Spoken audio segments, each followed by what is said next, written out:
Assalamualaikum warahmatullahi wabarakatuh. Sobat Fuadi rahimakumullah. Alhamdulillah kita bisa berjumpa kembali di channel Ngaji Fuadi untuk melanjutkan kajian kita tafsir surat Al-Baqarah. Kali ini kita akan masuk ke ayat 33, melanjutkan kisah tentang Nabiullah Adam alaihissalam.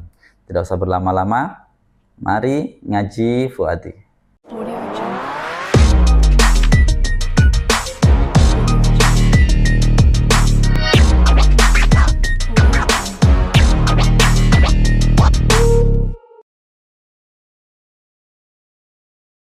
A'udzu billahi minasyaitonir rajim. Bismillahirrahmanirrahim. Qala ya Adamu anbi'hum bi asma'ihim. Falamma anba'ahum bi asma'ihim qala alam aqul lakum inni a'lamu ghaibas samawati wal ard wa a'lamu ma tubduna wa ma kuntum taktumun. Qala, ya. Qala berfirman, siapa? Allah. Ya, di sini angka 2 merujuk kepada Allah. Qala berfirman, siapa dia? Allah. Ya Adamu, wahai Adam, ambihum, terangkanlah siapa kamu, hum pada mereka, para malaikat, bi asma'ihim, pada nama-nama mereka. Nama-nama mereka itu bukan nama-nama malaikat. Jadi hum yang ini bukan hum yang ini. Makanya di sini kita tandai, di sini angkanya 3 merujuk kepada malaikat, hum yang pertama, sedangkan hum yang kedua ini adalah benda-benda yang ditunjukkan Allah itu. Ya, baik, kita ulangi. Qala berfirman, siapa Allah? Ya Adamu, wahai Adam, ambihum, terangkanlah siapa kamu, hum pada mereka, para malaikat, bi asma'ihim, pada nama-nama mereka, benda-benda itu. Falamma amba'ahum, maka ketika telah memberitahukan siapa dia Adam, hum pada mereka malaikat, bi asma'ihim, pada nama-nama mereka, benda-benda itu, qala, maka berfirman siapa dia Allah, alam akun, bukankah, ini keliru ya, ini bukan maksudnya bukankah, ini tipu. Alam akul, bukankah telah mengatakan siapa aku, lakum, pada kalian, ini sungguh aku adalah a'lamu, mengetahui siapa aku, ghaibas samawati, pada rahasia seluruh langit, wal ardi, dan bumi, wa a'lamu, dan mengetahui siapa aku, ma, pada apa, tubduna, yang menyatakan siapa kalian, wa ma, dan apa, kuntum, yang ada siapa kalian, adalah taktumuna, menyembunyikannya siapa kalian. Baik, kita ulangi sedikit kemarin Nabi Adam sudah diberitahu oleh Allah nama-nama itu, Allah sudah ajarkan. Kemudian Nabi Adam punya kemampuan sehingga untuk menyebutkan itu. Maka kemudian di sini Allah perintahkan, qala, berfirman, siapa dia Allah. Qala fi'il madhi mabni fathah, mabniun alal fathi. Kita coba i'rabnya, kita pakai bahasa Arab ya sekarang. Kita coba. Qala fi'lun madin mabniun alal fathi. Ya, mengapa kok fi'il madhi di sini mabni fathah? Karena tidak bertemu dengan wawu jama' ataupun dhamir rafa' mutaharrik, li'adami ittisalihi bi dhamiri raf'in mutaharrikan aw wawi jam'in. Jadi karena tidak bersambung dhamir rafa' mutaharrik ataupun wawu jama'. Kemudian fi'il di situ butuh pada fa'il. Mana fa'ilnya? Siapa di sini yang berkata? Ya, yang berkata Allah. Maka di sini kita tulis berfirman. Berarti di sini qala fa'ilnya adalah huwa, yang berupa dhamir mustatir, yang kalau dimunculkan berupa huwa kembali kepada lafadz Allah. Ini fa alif titik mim, ini fa'il berupa dhamir mustatir. Ya Adamu, wahai Adam. Ya, ini adalah huruf, namanya huruf nida. Huruf nida itu punya amal, ya, kalimat setelahnya disebut sebagai munada. Ingat, munada itu ada munada mufrad, ada munada yang mudhof, ya. Ya, kita bahas dua saja meskipun nanti ada yang syibah mudhof. Ada munada yang mufrad. Apa itu munada yang mufrad? Yaitu ketika kalimat yang dipanggil yang jatuh setelah huruf nida ini dia hanya berupa satu kata, ya, berupa satu kata, bukan berupa susunan mudhof dan mudhof ilaih, tidak berupa susunan idhofah, hanya berupa satu kalimat saja. Contohnya ini, ya Adam. Ketika munada berupa mufrad seperti ini, maka dia mabniun ala dhammi, mabni dhammah. Ya Adamu, ya Allahu, ya Rahmanu, ya Rahimu, ya Muhammadu. Ya, jadi mabni dhammah. Tapi mahalnya tetap mahal nasab, karena huruf nida ini otomatis menasobkan munadanya. Jadi munada itu i'rabnya adalah nasab. Tapi di sini secara zahir dia mabni dhammah, mahalnya mahal nasab karena berupa lafadz yang mufrad. Adamu sudah munada, berarti Adamu ini mabniun ala dhammi fi mahalli nasbin munada, ya, dia munada yang secara mahalnya i'rabnya nasab tapi zahirnya dia mabni dhammah. Ambihum, ambi, ya, terangkanlah. Ini adalah fi'il amr, fi'il yang bermakna perintah, mabniun ala sukun. Di sini mabni sukun, ya. Fi'il amr itu hukumnya apa? Mabni pada tanda jazmnya. Ketika dia di sini kok berupa yang sahihul akhir, maksudnya bukan mu'tal akhir, juga bukan af'alul khamsah, maka di sini mabninya berarti mabni sukun, ya, mabni sukun. Ambi, ya, fi'il amr yang mabni sukun. Fi'il butuh pada fa'il. Untuk fi'il amr, fa'ilnya itu mukhatab, langsung orang pihak kedua. Kalau dia nggak ada tambahan, berarti fa'ilnya adalah anta, fa'il mustatir yang menunjuk kepada kamu. Terangkanlah, maksudnya siapa yang disuruh menerangkan? Ya kamu terangkanlah. Nah, fa'ilnya ini tidak perlu disebutkan dan tidak boleh disebutkan, maka disebut dengan fa'il yang berupa dhamir mustatir wujuban, dhamir yang memang wajib untuk selalu tersimpan. Anta, ambi, terangkanlah. Siapa yang disuruh menerangkan? Ya kamu, anta, ya. Tapi dia, oleh karena itu di sini warnanya hitam. Jadi warna hitam di sini untuk menandakan bahwasanya lafadznya ini tidak ada, ya, dia hanya mustatir saja. Jadi fa'il berupa dhamir mustatir kalau dimunculkan berupa anta. Kamu terangkanlah hum pada mereka. Hum ini berarti isim dhamir mabni sukun boleh, atau kita katakan mabni dhammah karena haknya, ya boleh, tapi langsung saja biar mudah, mabni sukun, ya. Terus kemudian mahalnya dia nasab karena berkedudukan sebagai maf'ul. Kamu terangkanlah pada mereka apa yang disuruh menerangkan, bi asma'ihim, pada nama-nama mereka. Bi asma'ihim berarti susunan jar, majrur. Bi ini atau ba ini huruf jar, hukumnya mabni. Asma'i adalah majrurnya. Majrurnya tentu i'rabnya jar, ya. Tanda jarnya dengan kasrah karena apa? Isim, bukan isim mufrad tapi apa? Nama-nama. Berarti di sini jamak taksir, ya, jamak taksir. Mufradnya apa? Ismun, ya, mufradnya ismun, jamak taksirnya asmaun. Bi asmaihim, pada nama-nama mereka. Him berarti ingat menjadi apa yang digandeng? Menjadi mudhof ilaih. Mudhof ilaih i'rabnya jar, tanda jarnya tidak ada karena di sini him adalah isim dhamir yang mabni, berarti jarnya hanya dalam mahal.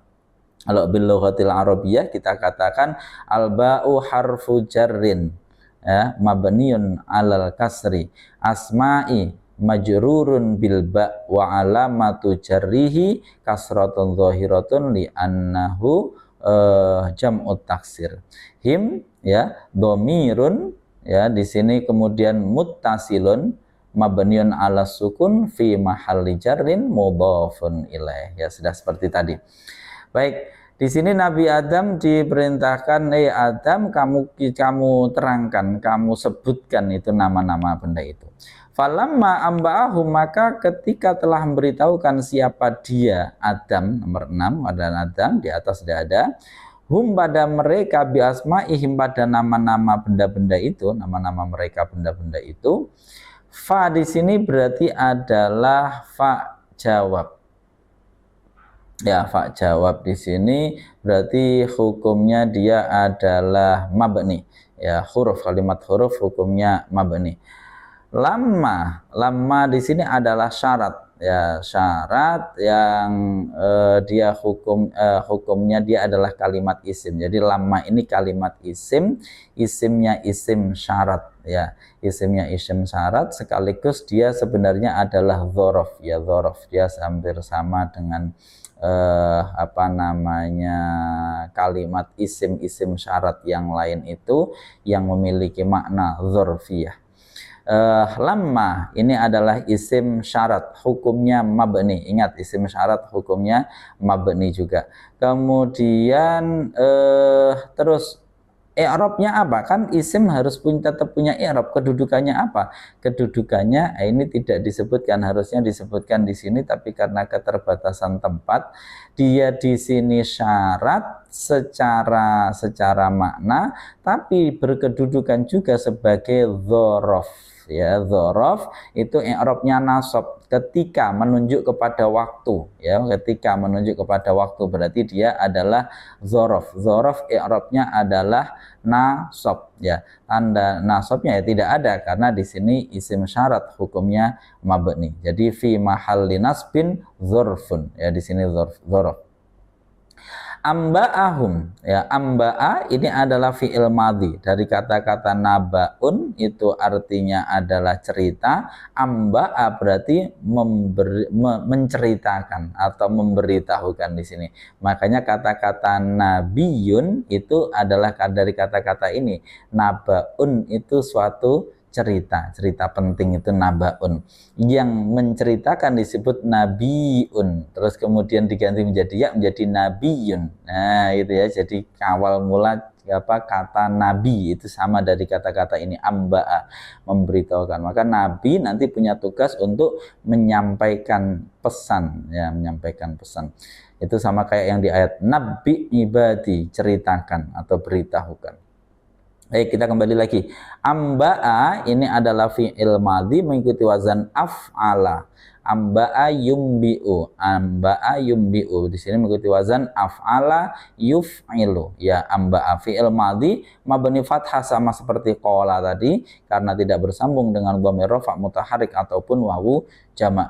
Hum di sini fi'il butuh pada fa'il, fa'ilnya berupa dhamir mustatir dia. Siapa yang menceritakan di sini? Tentu sesuai konteks adalah Nabi Adam. Di sini di angka 6, di atas sudah ada angka 6. Hum sebagai maf'ulnya, dhamir yang berkedudukan sebagai maf'ul. Bi asma'ihim sama seperti tadi, susunan jar majrur dan mudhaf ilaih. Tidak kita bahas. Qola, lah ini jawab dari lamma yang tadi, ini syaratnya, ini jawabnya qola, maka berfirman. Ya, maka berfirman siapa? Dia Allah. Jadi setelah Nabi Adam ternyata bisa menceritakan itu, sementara malaikat tidak bisa, lalu Allah berfirman. Qala ini fi'il madhi mabni sukun. Ya, mabni sukun, fi'il madhi mabni fathah, ya, mabni fathah karena tidak bersambung dhamir rafa' mutaharrik ataupun nawu jamak sama seperti tadi. Kemudian Allah berfirman, alam akul, bukankah telah mengatakan siapa aku? Alam ini tersusun dari huruf A bersama lam, ya. A itu sebenarnya apakah, lam itu tidak pernah. Jadi kalau dimaknai secara letterlek sebenarnya apakah tidak pernah mengatakan siapa aku. Maksudnya apakah tidak pernah berarti kita singkat menjadi bukankah telah, ya. Jadi apakah tidak pernah mengatakan siapa aku, atau apakah iya begitu ya. Jadi jadinya bukankah telah. Loh, di sini jadi aneh. Baik, kita satu-satu. A ini kalimat huruf, ya, dia huruf istifham. Lam adalah huruf nafi sekaligus huruf jazm, menjazmkan fi'il mudhari setelahnya.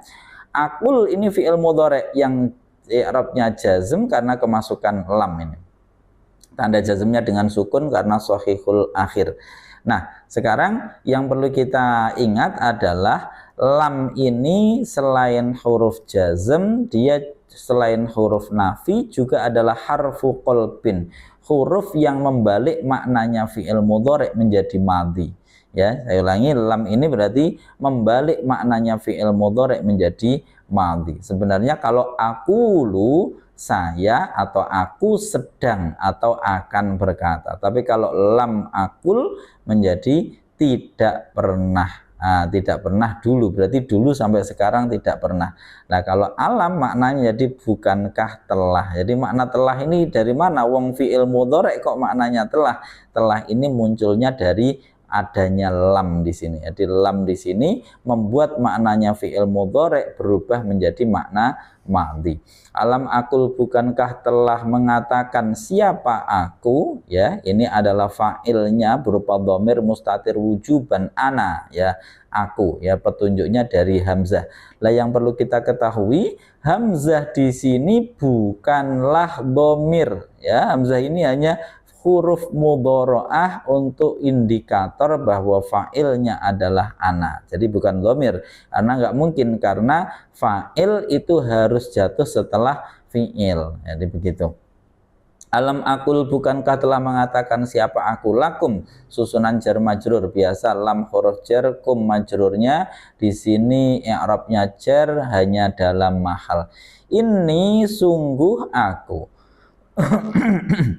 Ini sungguh aku, ya. Ini adalah inna yang bersambung dengan dhamir ya mutakalim wahdah. Inna bersambung dhamir ya mutakalim wahdah menjadi ini. Ini huruf, kalimat huruf yang mabni. Ya-nya adalah dhamir yang berkedudukan sebagai isimnya inna. Berarti i'rabnya nasab hanya dalam mahal. Karena ingat, amalnya inna adalah tansibul isma wa tarfa'ul khobar. Lalu mana khobarnya? Khobarnya adalah berupa jumlah a'lamu, mengetahui siapa aku. Ini fi'lun mudhari'un, fi'il mudhari' yang rofa karena tidak didahului amil nasib maupun jazim. Tanda rofaknya dengan domah karena shahihul akhir. Terus kemudian mengandung fa'il sama kayak akul tadi. Di sini menggunakan hamzah, ini menggunakan hamzah, berarti fa'ilnya ana, berupa fa'il mustatir wujuban. Nah, di sini fi'il mudhari' dan fa'ilnya atau jumlah fi'liyah inilah yang berkedudukan sebagai khobarnya inna. Khobarnya inna, ya. Demikian. Terus kemudian adalah a'lamu, mengetahui siapa aku, ghaibas samawati, pada rahasia seluruh langit. Ghaiba ini harusnya tidak merah, ya, ini harusnya dibaca langsung. Ghaibas samawati, pada rahasia seluruh langit, karena as-samawati menjadi mudhof ilaihnya. Jadi ini merahnya ini typo, harusnya tidak ada. Ghaibas samawati, pada rahasia seluruh langit, wal ardi, dan bumi. Ini wawunya, dibahas dulu. Ghaiba sebagai maf'ul dari a'lamu, i'rabnya nasab, tanda nasabnya fathah karena isim mufrad. As-samawati mudhofun ilaih, ya, di sini majrurun dibaca jar, tanda jarnya kasrah karena jamak muannas salim. Wal ardi wawu huruf ataf, al ardi ma'tuf. Ma'tuf kemana? Ma'tuf ke as-samawati, bukan ma'tuf ke ghaiba, ya. Ma'tuf berarti bukankah aku telah mengatakan kepadamu sesungguhnya aku mengetahui rahasia seluruh langit dan rahasia bumi, ya, karena dia ataf kepada as-samawati berarti maknanya ghaib masuk juga ke sini. Berarti rahasia seluruh langit dan rahasia bumi. Wa a'lamu, dan mengetahui siapa aku, ya, mengetahui siapa aku sama ma, pada apa saja atau sesuatu. Berarti di sini isim mausul, ya, berkedudukan sebagai maf'ul, berarti mansubun mahalan, dia nasab hanya dalam mahal, ya, karena isim mausul hukumnya mabni. Tubaduna ini adalah fi'il mudhari', ya. Tubaduna yang menyatakan siapa kalian. Fi'il mudhari' marfu'un, i'rabnya rafa', tanda rafa'nya dengan subutun nun, tetapnya nun di sini karena dia af'alul khamsah. Apa? Di sini fi'il mudhari' bersambung dengan wawu jamak, berarti bagian dari af'alul khamsah, 5 macam fi'il di mana af'alul khamsah rafa'nya dengan ditandai tetapnya nun. Jadi wawu ini adalah kalimat isim dhamir berkedudukan sebagai fa'ilnya tubadu, ya. Tubaduna yang menyatakan siapa kalian. Nah, fi'il mudhari' dan fa'ilnya namanya jumlah fi'liyah berkedudukan sebagai silah kalimat yang menjelaskan maknanya isim mausul. Apa saja yang kalian nyatakan. Wama dan apa saja kuntum yang ada siapa kalian adalah taktumuna menyembunyikannya siapa kalian. Berarti di sini ma'tuf kepada ma yang ini i'rabnya nasab karena sebagai fa'il, berarti ma yang ini pun juga ikut nasab. Kemudian kuntum yang ada di sini sama, ini adalah kana asalnya, ya. Kana fi'il madhi bersambung dengan dhamir rafa' mutaharik, maka mabni sukun fi'il madhinya. Nah, fi'il madhinya mabni sukun, asalnya kana menjadi kuntum mabni sukun. Terus kemudian tumnya ini apa? Isim dhamir yang mabni berkedudukan sebagai isimnya kana. Ini harus diingat, kana bukan fi'il biasa, tapi dia fi'il yang punya amal tarfa'ul isma wa tangsibul khobar, merofakkan isimnya. Berarti tum di sini dia adalah dhamir rofa', ya. Dhamir rofa', rofa'nya bukan karena sebagai fa'il, karena ini dari kana, tapi sebagai isimnya kana, dhamir rofa' mutaharik. Terus kemudian tum ini berarti rofa'nya hanya dalam mahal. Taktumuna ini adalah berupa jumlah fi'il mudhari'. Taktumuna adalah taktumuna menyembunyikannya siapa kalian. Taktumuna fi'il mudhari', ya, fi'il mudhari' yang i'rabnya rafa' karena tidak didahului amil nasib maupun jazim, tanda rafa'nya dengan tetapnya nun, sama dengan tubaduna tadi. Kemudian fa'ilnya berupa wawu, ini sebagai fa'il berarti dalam mahal rafa' wawu ini. Kemudian fi'il dan fa'ilnya di sini berkedudukan sebagai khobarnya kana. Jadi kana, kuntum, kun ini, kana ini isimnya adalah tum atau isim domir, ya, ini menjadi isimnya kana berarti rafa', khobarnya berupa jumlah taktumuna. Baik Sobat Fuadi rahimakumullah, kita langsung ambil pesan dari ayat ini. Apa pesannya? Kita baca ulang. Qala ya Adamu ambihum bi asma'ihim. Allah kemudian menyatakan, hai Adam, nih, coba sekarang kamu yang menyebutkan nama-nama benda-benda itu. Maka ketika kemudian Adam bisa menyebutkannya, Allah lalu berstatement, Allah menyampaikan, menyatakan, alam aqul lakum inni a'lamu ghaibas samawati wal ardi wa a'lamu ma tubduna wa ma kuntum taktumun.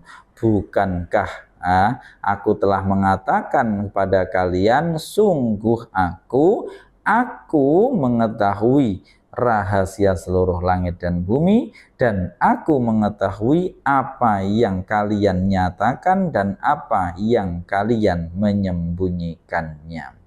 Sobat Fuadi rahimakumullah, itulah ketika Allah membuat sebuah keputusan Allah itu berdasarkan sifat alimnya, sifat ilmunya. Allah mengetahui apa saja yang ada di seluruh ciptaannya, ya, baik yang telah terjadi maupun yang belum terjadi, ya, baik yang nampaknya ghaib maupun yang nampaknya nyata, apalagi, ya, Allah mengetahui semua. Karena Allah Maha mengetahui, maka keputusannya tidak pernah salah, ya, keputusannya tidak pernah salah. Oleh karena itu, satu hal yang harus kita ingat selalu dalam hidup kita, jangan pernah meragukan apapun yang telah Allah takdirkan kepada kita. Ketika Allah telah mentakdirkan sesuatu kepada kita, itu sudah berdasarkan ilmunya, dan karena Allah itu alimun, ya, alimun, ya, alimun mengetahui apa saja tadi, ghaibas samawati wal ardh, apapun bahkan yang tersembunyi, termasuk ma tubduna wa ma kuntum taktumun, apa yang kalian nyatakan maupun apa yang kalian sembunyikan. Di antara para ahli tafsir menyebut termasuk yang disembunyikan itu apa adalah kedengkian dari iblis yang waktu itu berada di jajaran malaikat. Sehingga dengan adanya penciptaan Adam, kemudian dari penciptaan Adam ini nanti pada kisah berikutnya Allah akan menyuruh malaikat untuk sujud kepada Adam. Di situ muncullah kedengkian iblis. Sesungguhnya Allah tahu bahwasanya di antara mereka ada yang ada di dalam hatinya yang tidak dinampakkan, itu ada kedengkian, yang dengan ketentuan itu akhirnya nampaklah kedengkiannya dan kemudian ia diusir oleh Allah dan bergelar iblis. Sobat Fuadi rahimakumullah, maka Allah tidak hanya melihat apa yang kita nampakkan, tapi Allah juga melihat apa yang ada di dalam hati kita. Maka mari perbaiki hidup kita, tidak hanya zahirnya, tidak hanya pencitraan, tapi perbaiki mulai dari batin, apa yang ada di dalam hati, pikiran, itu benar-benar kita ekspresikan di dalam kehidupan kita sehari-hari. Sehingga ketika kita baik, bukan hanya pencitraan, tapi benar-benar kebaikan yang berasal dari sanubari. Terima kasih, saya Muhammad Wahyudi. Assalamualaikum warahmatullahi wabarakatuh.